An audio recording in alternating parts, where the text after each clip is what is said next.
Emptying litter bins. Oh, the big litter cast bins. ones in the conservation area that stand up about this height, and they're in the conservation area outside the shops. And at this time of year, they get absolutely crammed full in 2 or 3 days. We've got a school that's expanded. They're bringing kids in from Newark, Grantham and everywhere. They go in the shops after school before they get on the buses to get ice creams and all the paraphernalia, and it's all this litter, and we can't afford to come to Bottisford. It's too far away. Now it's an absolute disgrace, Ronnie. Chairman, excuse me. Yes, Ronnie. Prue, I understood that the Biffa, as they come round certain bins, they empty it on their round.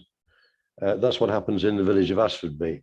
But we had a similar problem in Ashfordby, and the parish council in Ashfordby actually put some additional bins in of their own, and we employ, as a parish council, a linesman, and that linesman is employed for 10 hours a week, and he goes around and empties our litter bins, and then the litter is put into a large disposal bin, which is kept in the car park near the parish hall, and we pay an amount of money to Biffa as a parish council, and they come and empty that large disposal bin. So, I mean, in terms of the question that nobody's prepared to come to Bottisford, are you saying that you need additional, it sounds like you're saying you need additional visits by Biffa to empty the bin. I would suggest to you that the Biffa are pretty much, it's not only Bottisford they don't come to every time you want a bin emptying. They've got the routine which they go around all the villages, and it's necessary they keep to that routine, otherwise they get behind. But I would suggest that Bottisford Parish Council have the ability to actually put additional bins in and employ somebody to empty their bins additionally. I mean, it's a joint thing. It isn't all down to Melton Borough Council, I would have thought. Thank you. Excuse me. Excuse me, Ronnie. I don't think waste as such is under your. It's not in your portfolio. No, I can understand finances everywhere. Yeah, I can understand that too. But in other words, if we're not careful, we could address every question to you, because there's always a finance bit there somewhere. I don't think it's right that the question should be addressed to you. I don't know whether Pranali would have any ideas, but I think it should go elsewhere. No, Chair, I'm afraid I don't know details on this particular service, but I can take it back and come back to you on answers with that. Yeah, I do know, and funnily enough, these aren't just problems in the villages. We have problems, and I know near me, I've not actually managed to get to the actual truth. What I have heard, if anybody complains about a bin overflowing, Biffa removes the bin, and that makes it even worse. But I don't think this belongs really with Ronnie to look into. Yeah. Because the parish council do their bit. We've got more litter bins, apparently. This was before Rahman left. We've got more litter bins than any other place in the borough. That's including Musson, Easthorpe and Normanton. And the parish council do their bit. But it's the big cast ones that are in the conservation area. These are the ones. And it's where visitors to the village come. And it's most unsightly when we've got these things. And Biffa have the keys to open the bins because they're locked. I'm sure that there's your thing is on. I'm sure that there's an answer, Prue. I'm sure there is, and well, email it to me and I'll take it up unless you want to. But take it doesn't really belong with Ronnie. Well, I'm not all right if it doesn't belong to Ronnie, but it's still a point I think it's worth making. We are a borough and we shouldn't differentiate between Melton. I mean, I'm told that I was told by the officer I was dealing with that Asfordby, they do go to Asfordby and they do go to villages nearer to Melton, but they can't come to Botisford because it costs too much. And this is what we're getting. Andrew Cotton, when he was with us for a short time last year over housing, he admitted that some of his officers didn't come because it was too far for them to travel. Well, I We're think part of the borough. no, that I think is disgraceful. That is disgraceful. If they're meant to be supplying the same service to you as they do to Melton Mowbray, that's disgraceful. All I'm saying is it's not Ronnie's problem, you know. But because we can blame him for everything. But yeah, Jeannie. Yes, developing this theme slightly, I do notice that the LGA review is also interested in building better relationships between the Melton Council and the parish councils out there in the villages. I used to attend the, I'm not quite sure what they were called actually, parish liaison meetings here at the council. Yeah, I used to absolutely love them. And although I'm a town councillor, obviously in Melton itself, they're just so absolutely interesting, but they only met about once a year, possibly twice, and they were absolutely fascinating. I felt then there was a need for more regular meetings because I actually used to live out in one of the villages. I used to live out at Stonesby, and I did notice over the last few years there was this need, and I think then maybe with Councillor Chandler moving forwards, I think then we'll find that all these issues will have a chance to air, because they don't seem to have that opportunity to be aired. So I think we're going to see improvements overall moving forward. So I hope, anyway. So, but I'm behind Councillor Chandler. I think we need to just go out into the villages and just make sure that they're being heard. Thank you. Cheers. Thanks for that, Jeannie. I think there have been problems, you know, between rural and town, and for a long time. Hopefully, that those increased liaison, because there's always been liaison, hasn't there, and meetings. And I noticed as well, of course, that Alison has been doing much more, hasn't she, with connecting more with parish clerks. And and with our people survey, we've sent our survey to parish clerks, you know, so that we get information back about rural, because very often your problems are the same. There are different problems, but the root are the same. Yeah, John. Thank you, Chair. Yes, just to try and introduce some sort of logical thinking to this waste disposal at Botisford. Biffa are our appointed contractor, and therefore, by definition, there is a contract. Within that contract, there must be specified a number of bins, the locations, and a frequency of the service. Surely, if as time evolves, that the clauses that affect that become insufficient to deal with the issue, it's not beyond the wit of man to have a contract amendment. There must be provision in it, because we could build 10,000 houses somewhere and still expect a contract that worked for when there were 500 houses to be sufficient. So there must be provision, surely, to review and amend a service. Quite clearly, that threshold has been reached and breached at Botisford, for instance. So I throw it back to whoever holds that contract to look at it and engage with Biffa. And if that means there's an extra cost, that'll be something that will have to be considered by the appropriate committee or portfolio holder, and a presentation, a case for or against made. It's, you know, I appreciate that it's dear to Prue's heart, and quite rightly so. We take a bit of the emotion out of it. There's a contract that specifies, A, are they fulfilling the contract? B, are the terms not sufficient to give the service we need? C, what's the cost implication of amending it? Yeah, thanks for that, John. That's absolutely the heart of it. That's a sensible thing. There must be a contract that they're paid to provide a service, and we don't know the standards of service, but somebody does. Somebody's responsible for overseeing that contract, and I've no doubt that there are answers somewhere, and we can follow it up. But it's It's not Ronnie. Any more questions about Ronnie's portfolio of responsibilities? Yeah, Rob. But I think, as somebody that spent far too many years working with the Oracle finance system, I'm delighted to see that we now have a replacement for it. I think it had its issues. It's surprising how many people actually, officers, and not just the ones that you immediately think of, that actually dip into that finance system and work with it at different levels.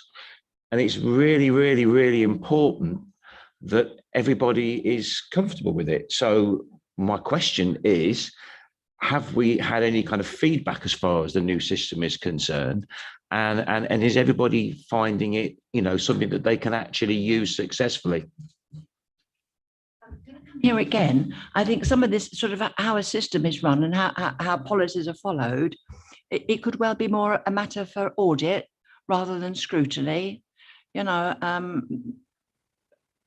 But I mean, I can see there are problems that need looking at, you know. Any more financial stuff? Yeah, you answer, Ronnie. Thank you. I've heard nothing. I understand that universally the new system has been accepted within the council. It's relatively new. We've been in the COVID situation, which clearly means that it probably won't have been used as much as it would have been in another circumstance. I understand. I mean, Pranali could probably answer this question better than I, because Pranali is one of the officers who will use the system, dipping into it and out of it. I'll just finish that. But I do understand that with this new system, we've only scratched the surface. We're just using it to replace what we had before at this present time. The new system gives us far more functionality. It gives us an ability to look at things in comparison, whereas at the moment you look at things individually. Pranali's area, probably you look at separately to another area, and if you want to combine them, you need to work on it. Whereas the new system will ultimately allow you to put a program in that will actually extrapolate all the information that you want. And one that's particularly interesting is when you look at a multifunction operation, so you can compartmentalize it, you can actually get it all together and see as an overview exactly what it will produce. Massive savings for us in terms of manpower, just doing work on systems. Pranali, probably you want to. Thanks, Ronnie. Yes, I agree. It is working. The general feedback from the team says that, yes, it's working and it's pretty good. Of course, it wasn't without its teething problem. So yes, the first few weeks were quite a nightmare, but now people are getting more used to it, understanding what it's capable of doing. It's getting easier and better day by day. But Ronnie is right in the sense that the system is able to do much more than what we are using it for currently. So I would ask that question in a year's time, because it kind of needs that time to actually monitor how it's performing or not. But yes, so far, so good. Thank you for that. That's exactly what I wanted to hear.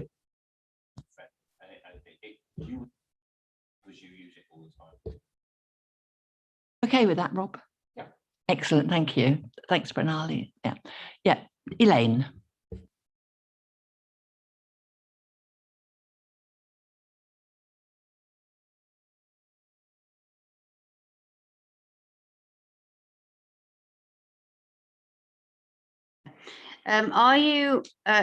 We have had write-offs. I think that's financial.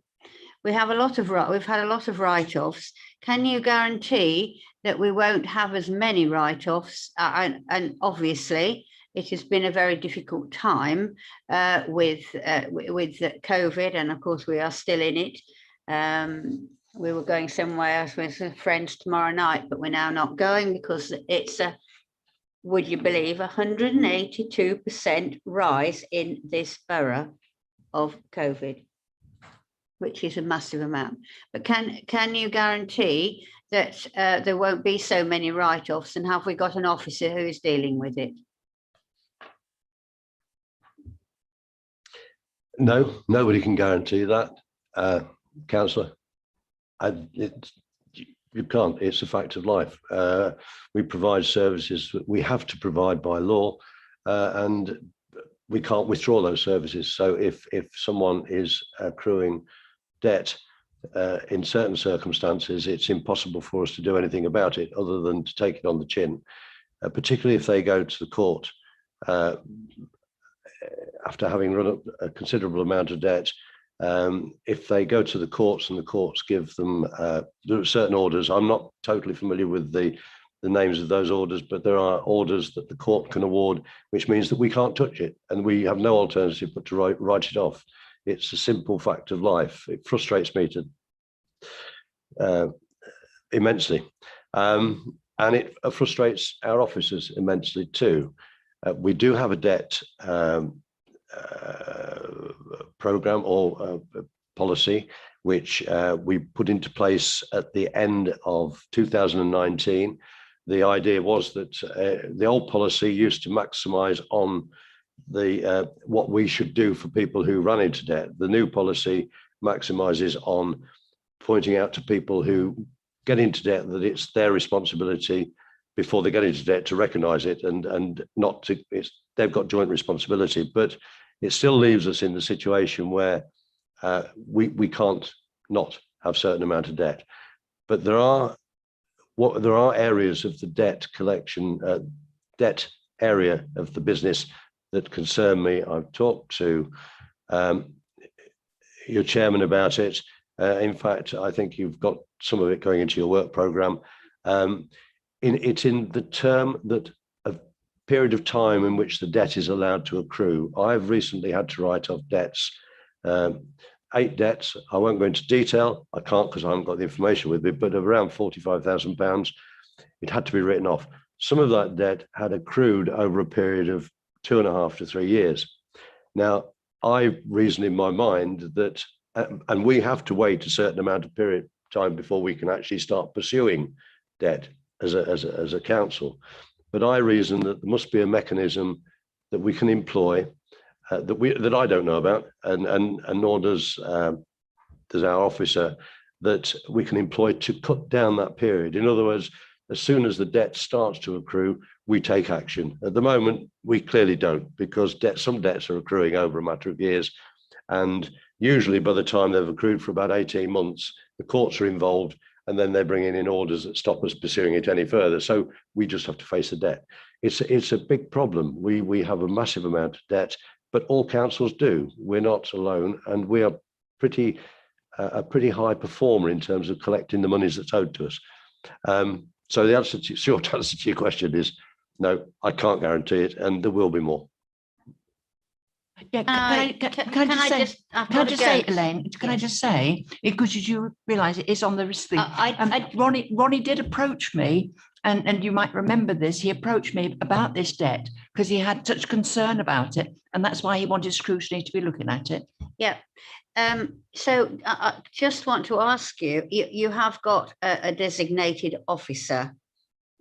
You have got a designated, yeah. Because before you were a councillor, the debt thing was something that we used to look into massively. And as councillors, we did.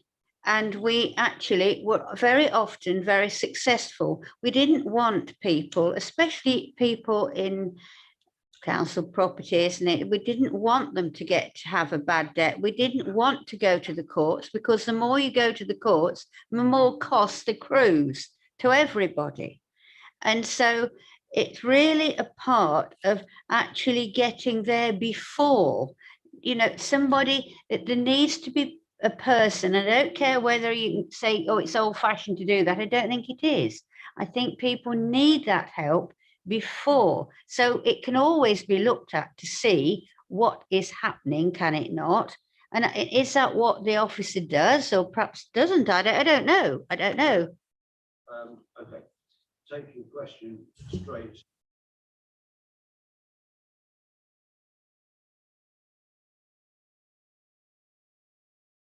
It has to be, we know it's a fact, it's a matter of law. We cannot So we cannot share with even if the councillor lives next door to the person who's getting in debt, we can't do anything about it. So, you know, even if they're best mates and they're going to knock on the door and say, hey, you know, you're in debt, you're going to pay it. We can't do it. No, thanks very Saying much for that, that, Ronnie. Yeah, I mean, that has been a real problem, the GDPR, from the point of view of debt. But I can remember, as Elaine can, when we used to see names and addresses and all their details and asked if we knew them, you know, so that was it did solve lots of the debt. But anyway, we're running a bit sort of late. So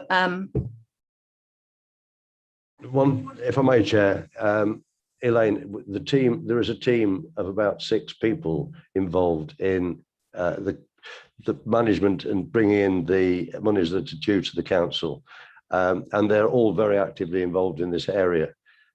So, you know.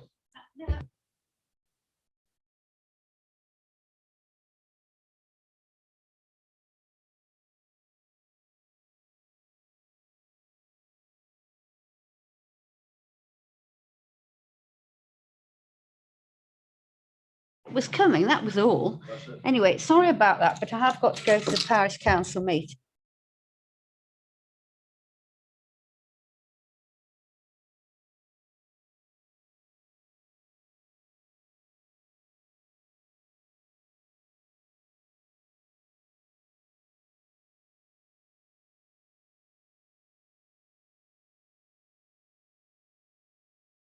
I just wondered, Ronnie, do we have then a threshold? Because there's a sort of a subtle difference between arrears and a debt. When do arrears become a debt as such? Because an arrears can be an ongoing. You can be behind with something, but then there must be a threshold when it becomes a debt. And you alluded to it in terms of time, because we're very quick to chase individuals for council tax arrears, yet we have a debt accrued over 2 or 3 years.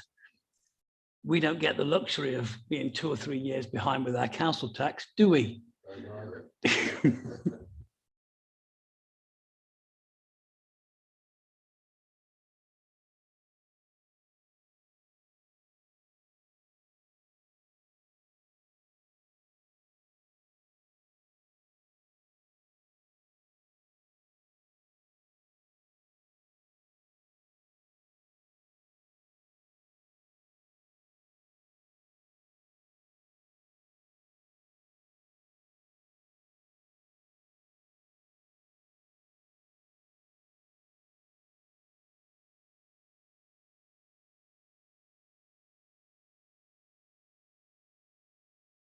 It's a real mishmash area, I can tell you. It's a very difficult one. Does that answer your question? I don't know. We'll speak again. many thanks, Ronnie, for being so brave. Yeah. Right, so I'd like to thank you, Councillor de Boel, for your attendance and for your excellent presentation and for your wise answers. I hope it wasn't too boring, Chair. No, it was lovely. Thanks, Ronnie. Yeah. I have to go now on to the corporate performance, and I'd like to remind members that this report is being presented to Cabinet at their meeting on the 21st of July, and that the comments provided here by committee will be provided to the Cabinet in advance of their meeting. Any questions that members may want to ask will be noted, and the Senior Democratic Services and Scrutiny Officer will contact the relevant portfolio holder or officer for a response. Now I invite Martin Bowen, sorry, I'm so sorry. Martin Bowen, Corporate Improvement Manager, to introduce and present the report. Thank you, Martin. Thank you, Councillor Cummins. I think it's good time. I don't know if it was planned, but it's good timing that I'm following Ronnie, because I'm talking about the corporate strategy that Ronnie talked. Although I did think I'd come into a Professor Whitty conversation where he was going next slide, so got a bit confused there. So I don't know how much you want me to say, But essentially, as you said, the report's going to Cabinet next week. This report looks at the Q4 outturn, so up to the end of March 21, in relation to the delivery of the corporate priorities that Councillor de Boer was talking about. And it provides corporate performance measures and key project updates linked to each priority. So as Councillor de Boer said, there was our 6 priorities. So we've looked at the corporate performance measures to make sure we can monitor progress and our performance against each of these priorities. And also we've got some complaint information that was also alluded to in Councillor de Boer's presentation. One of the things about this report is that it was to encourage, and you've spoken quite a lot about your work plan, but there may be issues within this report and indeed Councillor de Boer's presentation that you might want to consider for your work plan. So hopefully it may provide some guidance for that. As Councillor de Boer said, and he's stolen most of my speech here. So I'll skip that then. So within the actual report itself, each of the directors covering the 3 areas, people, places and Great Council, the directors have done a summary of the performance measures, put their own commentary and identified a number of particular performances that they wish to include. You also had an appendix to the report. So this is the dashboard, and for those members who haven't seen the dashboard before, it's there, the basket of indicators, well, under each priority to monitor the progress. So it looks at the corporate performance measures, it shows an explanation of the measure. You've got progress over 8 quarters. So not all performance indicators are on a quarterly basis. Some, as Councillor said, might be half yearly or yearly, but that you can see that. But there's also a trend on that diagram. So for people wanting to have a quick glance, it's to help people identify where there's good performance, but also where there's some performance needs addressing. And there's also some key commentary that's supplied that to again give members an idea and the public, of course, of the progress against that particular performance indicator. And again, within the body of the report, some of the directors have expanded on that to give you some more information. There's also, in addition to the corporate measures, there's the complaints. And again, I think in Councillor Bill's presentation, he identified that complaints would be coming to this committee. And compliments, let's not forget the compliments as well. So, and again, in the body of the report, there are, it expands on those compliments as well. So I'm happy to take any comments that can be passed on to Scrutiny Cabinet for next week. John.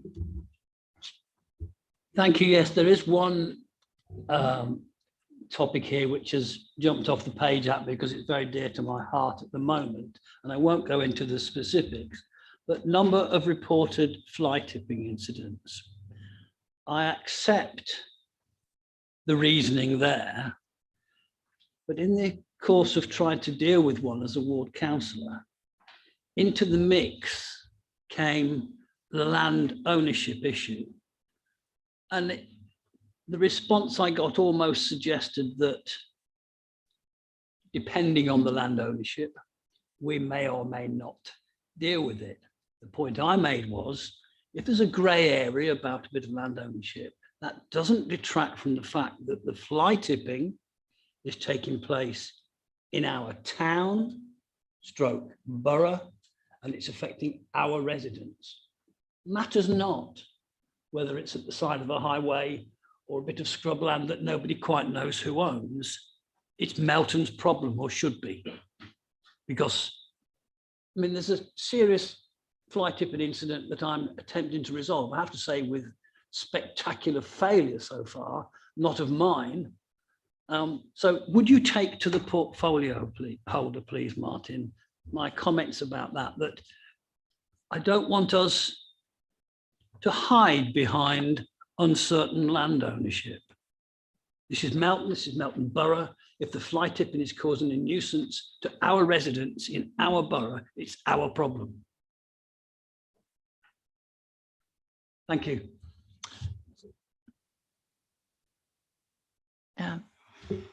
What I would like. Oh yeah, Prue. Madam Chairman, we've got land at the side of the A52 and we get an awful lot of fly tipping. And I can only congratulate the council on the speed of which they pick the stuff up. And I have been made aware this week that a prosecution is likely because a name and address were found in actually in the field. Then the officer went in the field where he really needn't have done. He just picked the stuff up that was on the verge, but he went in the field. They found a name and an address for Bingham, and I understand it's opened a hornet's nest really, because Rushcliffe District Council are now involved, because there's a coterie of these people who go around picking up waste and then dumping it. So there is some positives that come out of it, but it's a hell of a problem. I mean, I say at the side of the A52, it's so easy, just lanes and farm tracks, and they just dump it. Thank you. It's outrageous. It's absolutely outrageous, you know. And once upon a time, the council wouldn't do anything, would they? But I think they do now, don't they? A policeman once told us, if it's on your land, get it on the verge, then the council have to pick it up. Most farmers know that now. So you get it on the verge and then they pick it up. It's not our responsibility, it's yours. There's a few successful prosecutions, hopefully will make a difference. Yeah, thanks. Yes, just a few comments. I'm just really pleased to see the number of new affordable homes delivered through the planning process has actually increased, and there's been an improvement. All the time I'm having residents approach me in my ward asking, advising me, pushing me, encouraging me to push for more affordables. We've had some wonderful affordables built in my Craven ward as well. They were sold within weeks of going on the market. So yeah, much more of those needed, please. But yeah, it's going the right way, so I'm pleased about that. Thank you. Yeah, it's good to see improvements, isn't it? Yeah, one thing I'd like to say, of course, is I'm impressed with all the extra measures there are. That's really good, you know, to sort of pick up the to measure. Because you need to know how much of a problem it is before it can be addressed.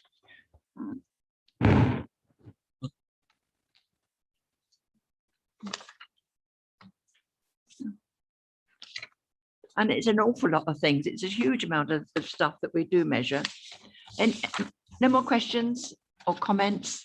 Oh, Martin. Yeah, what I should have said is that what those measures are, the sort of from the resident survey, all the consultations we undertook with members, identifying things that were important to the community. And here, sort of a good example is the enforcement officer. So that's come out of consultation, feedback, and moved it forward. So I think that's a real success for the council. But those measures are the sort of, we said we were going to do, and this is how we're doing them. So again, coming back to the corporate strategy that Councillor Bill, there's a lot of focus, and then there's sort of within the strategy, the actions that we're taking. So what you're seeing there is the actions and progress. And again, coming back to some comments that have been made today, especially pleasing despite the pandemic, that we managed to still continue on the strategy, and sort of success for yourselves identifying those issues that before the pandemic, which were still important and relevant to the and could face the pandemic as well. Yeah, I think you're doing well. I noticed the thing about the dog clearance. I mean, dog's mess, it's everywhere, isn't it? But I think we're on the right road, aren't we? We are all the time improving. Now and again we slip backwards, but lots of good stuff here. No more questions or comments then? Or Jeannie? Well, just a positive, really, just a positive comment. I'm just quite impressed to notice that the major planning decisions taken within 13 weeks has remained unchanged during the pandemic and the lockdowns. I mean, that's quite an achievement, really. And I'd read that. I thought, my goodness, it's just kept going. Come rain, hail, high water, storms, and pandemics and lockdowns. That's really impressive. A bit of a shame that there's a deterioration in the information for requests for information deadlines, but only a little bit. But I do understand there's been this decentralisation of the process. Now, I was almost going to ask what that means, please, and have a bit more detail. But I do remember that we're trying to train more on the floor, at the coal face, so that people receiving the calls can deal with them a little quicker. Anyway, yeah, but a shame about that, but I think that's going to be improved as we get into that decentralisation process. Thank you. Oh, just before I go, there is just another comment on that. I rang a large organisation, a national organisation, about a month ago, and obviously they were dealing with me on the phone, but rather than take my concern, go off to the computer, try and get back to me, then go and ask their supervisor what they should do with it, they had a team behind them, so they could just say, well, I'm just going to consult my team. And this team wasn't actually on the phone themselves, they were just waiting to receive queries from the phone call handlers, and they got the matter resolved at quite a high level. And I just think there are experiments going on in the country to try and get things resolved quicker and in a professional way, because this was actually quite phenomenal. I don't know if anybody else has heard of these kind of experiments going on, but it was a team handling the call, not everybody on the calls, and it just flowed a lot better and it was impressive. Anyway, somebody's looking at me quite across the room as if they understand a little bit more about that. But anyway, thank you for Martin. Thank you. And yeah, I'd like to thank Martin Bowen for his attendance and for his patience having to sit through all the other stuff, and for answering questions so nicely. Thank you. Thanks very much. We'll go on now to the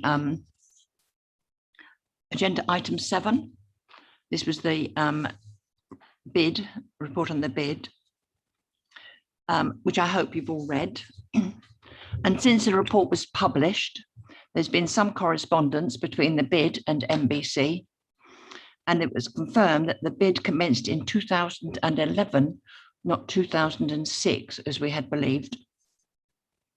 We did invite the chairman of the bid to come and address the committee at this meeting, but he wasn't able to. So I've invited him to attend at a later date to tell us a bit more about the bid, which I hope will be, hope he will take it up. The main thing about the bid is that it is undoubtedly an asset to Melton, and the group felt very much that this is about the future and not too much about the past. You know, we believe our recommendations are sound and helpful, but in any event, the bid will not be legally obliged to act on any of MBC recommendations. But we do hope that there will be a truly effective partnership in the future.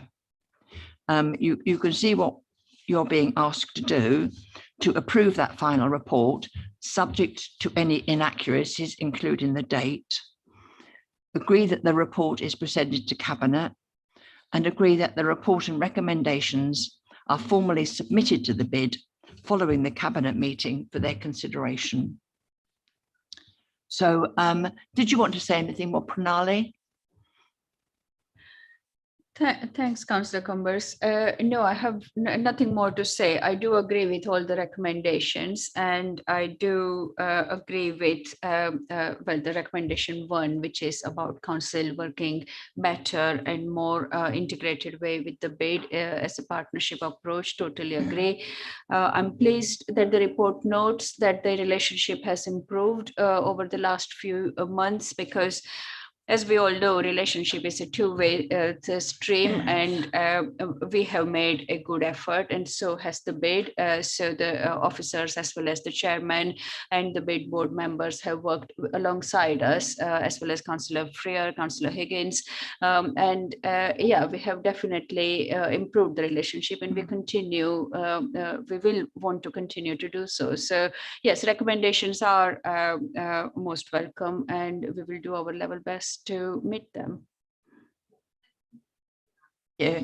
Yes, we wouldn't want to be without the bid, you know, but we need each other, don't we? They need us really, you know, because we do have a lot of expertise that they couldn't possibly have, you know, and they can feed into that. But anyway, hopefully, as I say, this is about looking to the future.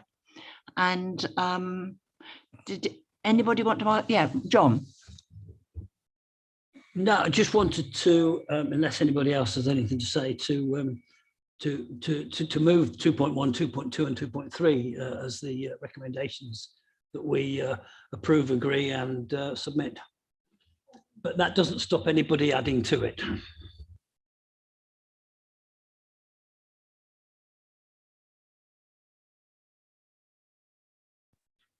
Yes, of course, I'd like to second John's Councillor Inworth's proposal. It's a wonderful report, actually. I've heard a lot about the Business Improvement District over the last few years, but I've always been a little bit mystified about it, to be honest. And this report was fabulous because it went right into detail, told me all about it. I thought there's no excuse now. This is going to be a reference material in my council paperwork collection. So I think it's just a really good example of what the Scrutiny Committee can come up with, and justifies, well justifies the Scrutiny Committee presence, in my opinion. I notice also that the bid is on the work plan as well, so that's ticking that box. Can I just ask a question before we continue, though? On page 4, which is also page 71 of the agenda pack, are these levies that they're talking about an extra additional amount for the bid business payer, or are they taken from the business rates directly? I just wondered how that financial situation went on. Is it an extra burden to the people who live in the business district? Extra pay. Oh, is it? Martin and I had this discussion, didn't we, Martin? Martin doesn't think it's a tax. I think it is a tax. But no, they do have to pay extra. And however they voted, once the ballot goes in their favour, the bid's favour, then they all have to pay unless there's an exemption. And in the document, it does explain where there are exemptions. You know, it's there aren't many. They're mostly sort of charities or volunteer organisations, you know, but no, otherwise they do have to pay. But I believe they could still, if they wish, even under the current rules, I think they could allow a discount. But then that was down to them. And reading the minutes that Pranali must have read as well, that they haven't had that many sort of inquiries. It didn't, it's strangely, you know, that the fact that the times are hard, it does seem that people are managing somehow or other to pay, you know. So yeah, I didn't know whether you wanted to add anything to that, Pranali. No, you're right, Councillor Cumbers. The collection rate for bid levy has been really high, even through the COVID period. It's for this year, it has been 83% or 85% so far. And even last year, it was over 95%. So yeah, businesses have been willing to pay. And that is kind of a testimony to the work that bid does and the need for that in our area. So yeah, it has been very positive. I was surprised, but glad, you know, really glad. So because they have had a difficult time, but I presume they're dipping into reserves. Prue. I mean, I've always been brought up on Chamber of Trades. I mean, my father was a big Chamber of Trade man in Grantham, and Grantham still operates a Chamber of Trade and a Chamber of Commerce. And they don't have a bid. And I know somebody who had business interests in both Grantham and Melton and felt the Grantham system was much better because they didn't have a tax on them. You've hit the nail on the head there, because people who say the bid, it's a tax. Yeah, I absolutely agree. And I do notice, yes, in my research, I found the stuff on Grantham where they had a proposal, of course, for a bid, and it fell through. They had enough businesses in support, but they didn't have enough support of the rateable value. But Thank you, Chair. Yeah, I'd just like to say that as far as the conclusions are concerned, I agree completely with the conclusions of the report. Looking at the projects for the years, if you look at page 74, there's an expenditure there for project costs, which is fine. And I just wondered if we had, and Pranali might know, whether we knew what projects the bid would be doing this year. Obviously, you know, it would be nice to know so that we can support that and we're not double plating gold, if you want, and doing something similar ourselves along those lines. I just really wondered if you had any idea as to what projects they would be running this year.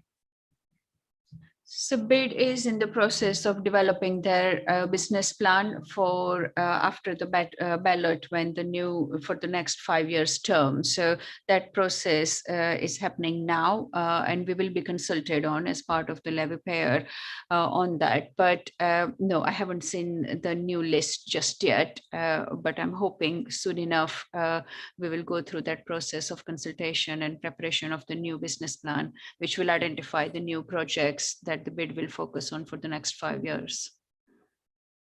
Thank you. And just finally, with regard to conclusion 3, I'd be quite interested to know what the argument would be for and against increasing the bid area. I mean, it seems fairly logical to me that, you know, that might be something that would be a good move. But I just wondered if there was any, you know, any reasons why that wouldn't work. Again, from my knowledge and discussions, informal discussions I have heard so far, I'm of the opinion that the bid is already considering looking at the boundaries and where it could be expanded or needs to be contracted even. So that work will be part of the business plan development. There are always arguments, well, pro and against in terms of the boundary inclusions. And I'm sure there are a few suggestions the board members have made, which the consultants will be looking at. But again, it will be a part of the consultation process. Great, Pranali, thank you. the only thing that I would add, I do hope when they do their measurements, they change them somehow, because the cattle market, that area isn't included, is it? When they're doing measuring their the visitors, it's odd, you know, because the cattle market is a huge draw, brings in people in its own right, doesn't it? And it's got the businesses, it's got Lidl, the same area, but that footfall isn't measured, is it? Yes, I know what you mean. So the footfall measurement is particular streets in the town center right now, and it doesn't cover the cattle market area. But again, there are other ways to measure the number of people coming in. So like the car parking tickets, or if there are any events, the sale of the event tickets and those kind of things that we can still consider and look at. But yeah, it is something we could look at in partnership with the market in future to see how we can capture that information. Strongly, that should be acknowledged, you know, that because the people do come into the cattle market and they can do a bit of shopping at Lidl's and go home without going into the town centre.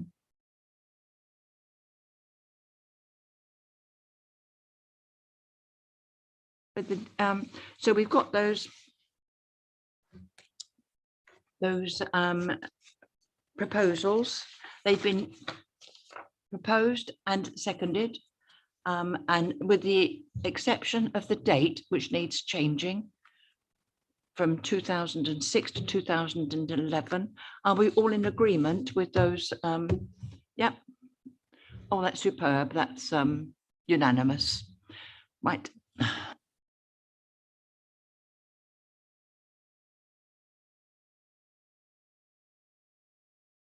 Nothing else is there. Chair, I beg your pardon. Yes.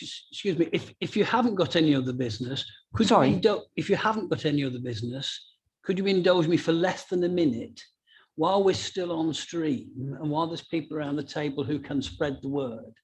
You'll be aware that the COVID centre the vaccination centre has been closed for a couple of weeks. I'm an NHS volunteer at that and have been since January. I can tell you, if you didn't already know, it opens again on Monday as a walk-in centre with Pfizer as the vaccination. So hopefully, while there's an audience listening to us, that word will get spread, because we want people to come. Monday, Tuesday, Friday, midday till 8 p.m. Wednesday and Thursday, 8 a.m. to 4 p.m. Walk in, turn up, get jabbed. So anybody else around the table that hasn't been, that's where to go.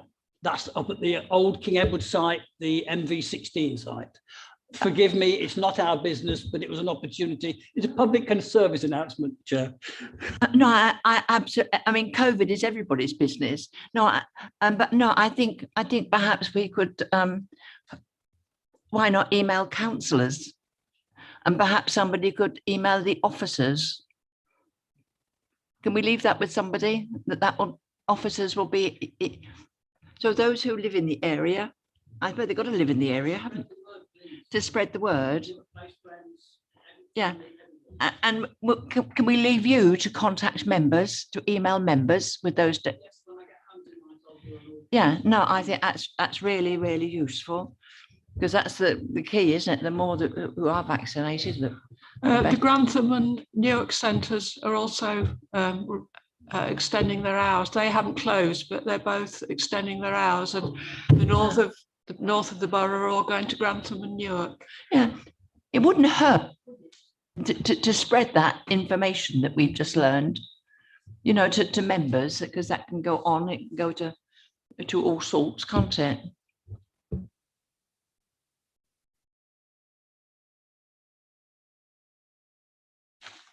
No, that's important. Yeah. Oh, there's one thing. Sorry, I forgot about.